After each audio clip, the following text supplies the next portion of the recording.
From a walkout in Switzerland to some power peddlers in Washington, today's edition of CNN Student News is ready to hit the road. We begin in the Swiss city of Geneva, where the United Nations is holding an anti-racism conference. But a handful of countries, including the U.S., Canada, Germany, and Italy, aren't there. They boycotted the event. The U.S. said its decision was partly based on the conference singling out one country for criticism, Israel, who also didn't attend the meeting. But the boycott isn't the only controversy surrounding this summit. When Iranian President Mahmoud Ahmadinejad took the podium, representatives from several countries took off. British, French, and Spanish delegates, along with others, walked out of the meeting to protest Ahmadinejad's speech. He accused Israel of having a racist government and of committing genocide against the Palestinian people. UN Secretary General Ban Ki-moon criticized the Iranian president for using the conference to accuse and divide. Well, turning to Afghanistan, President Obama says that U.S. troops are taking the fight to the Taliban. Violence is on the rise in Afghanistan. Last week, an improvised explosive device, or IED, claimed the life of a member of the NATO-led forces serving there. As additional U.S. military personnel deploy to Afghanistan, Barbara Starr reports on the situation they'll encounter when they arrive. 39,000 U.S. troops are now here in Afghanistan. We asked 4 key senior U.S. officers on the ground to tell us how tough the fight is for those on the front line. Are there places where the Taliban are now in control? There are some areas because we haven't had to date sufficient forces on the ground. Well, it remains stalemated in the south. The insurgency has grown dramatically over the last year. We are likely to see our casualties rise over what they have been. CNN exclusively joined General Conway in southern Afghanistan for a first-hand look.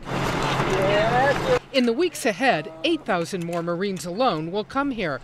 The Taliban are setting up their welcome party. One man in particular U.S. troops are looking for goes by the battlefield name Zakir. He was released from Guantanamo Bay. U.S. troops think he's now operating in southern Afghanistan. We asked the top U.S. commander if Zakir, released from the military prison camp 2 years ago, is now a serious threat. Absolutely, and we are seriously after him. Here's what the U.S. troops are now up against in the south. Insurgents are launching increasingly sophisticated ambush attacks. Roadside bombs are the #1 killer. Mine detectors haven't been working as well as expected.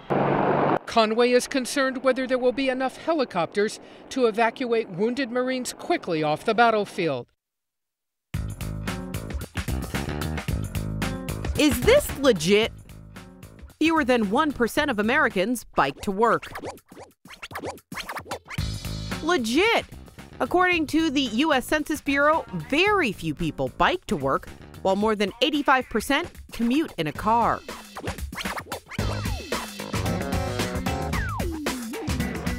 Well, one company's hoping that its new line of bikes might shift those statistics, offering riders a break from supplying their own power to propel themselves forward. These guys are peddling electric bicycles, and the idea that the product offers some environmental benefits. Lane Keano takes a test ride.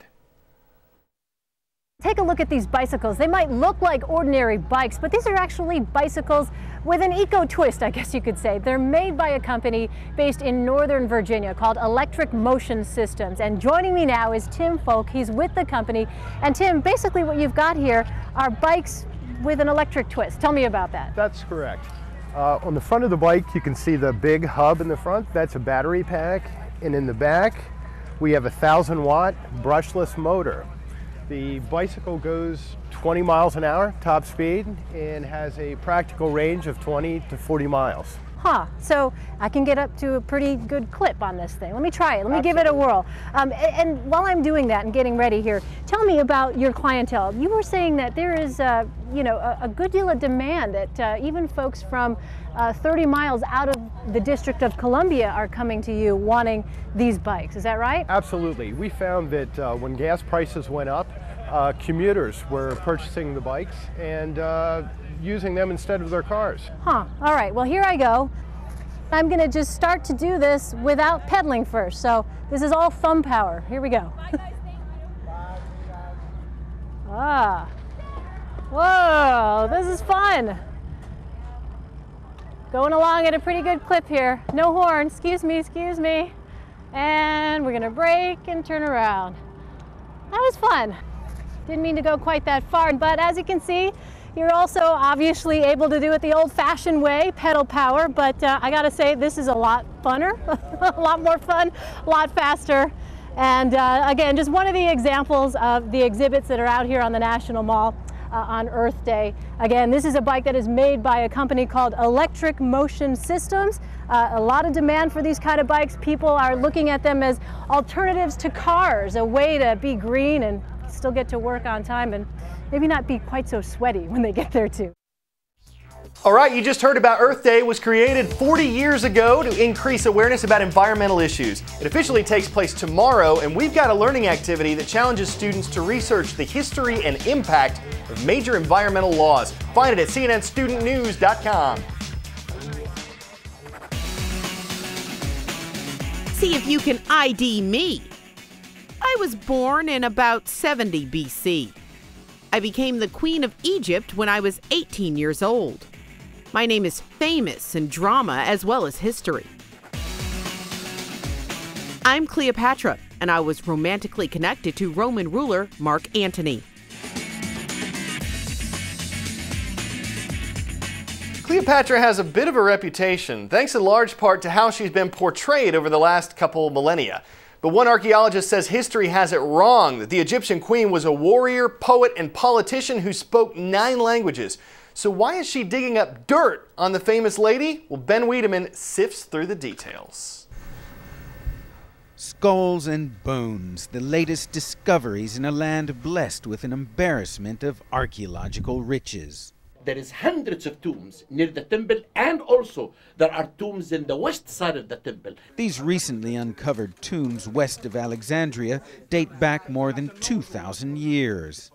And at this site, around an ancient Egyptian temple, or rather underneath it, archaeologists believe could be the bodies of star-crossed lovers Mark Antony and Cleopatra, most memorably portrayed by Elizabeth Taylor and Richard Burton. Antony and Cleopatra took their lives in 30 BC after a power struggle with Antony's main rival, Octavian. According to the Roman historian Plutarch, Octavian, who later became the first emperor of Rome, gave orders that Cleopatra be buried in a splendid and regal fashion, along with Mark Antony. The question is, where?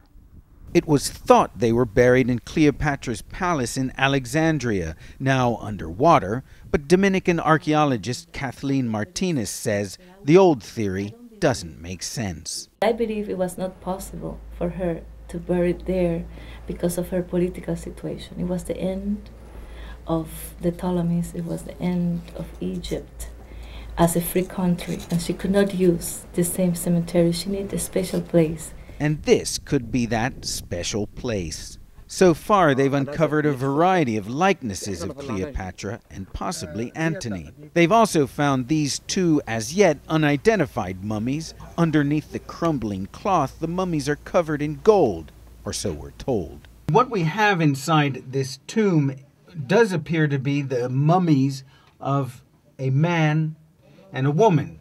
Now, is it Mark Antony and Cleopatra? It is very difficult to say, but certainly does make one think and wonder. Using ground-penetrating radar, archaeologists detected 3 underground cavities within the temple compound that could be tombs or burial shafts, one of which might contain the remains of Antony and Cleopatra, or might just contain more anonymous skulls and bones. Ben Wiedemann, CNN, west of Alexandria, Egypt. Another story we refuse to keep under wraps. Mum's the word about this medical procedure where researchers checked in a 2,000-year-old patient. They're actually running it through a CT scan, which is kind of like an X-ray, to see what they can learn about the ancient mummy. Yep, still dead. Scientists are hoping that the present technology will unlock keys to these past lives. Let's hope it works, because we wouldn't want them to go crying to their mummies. For CNN Student News, I'm Carl Azuz.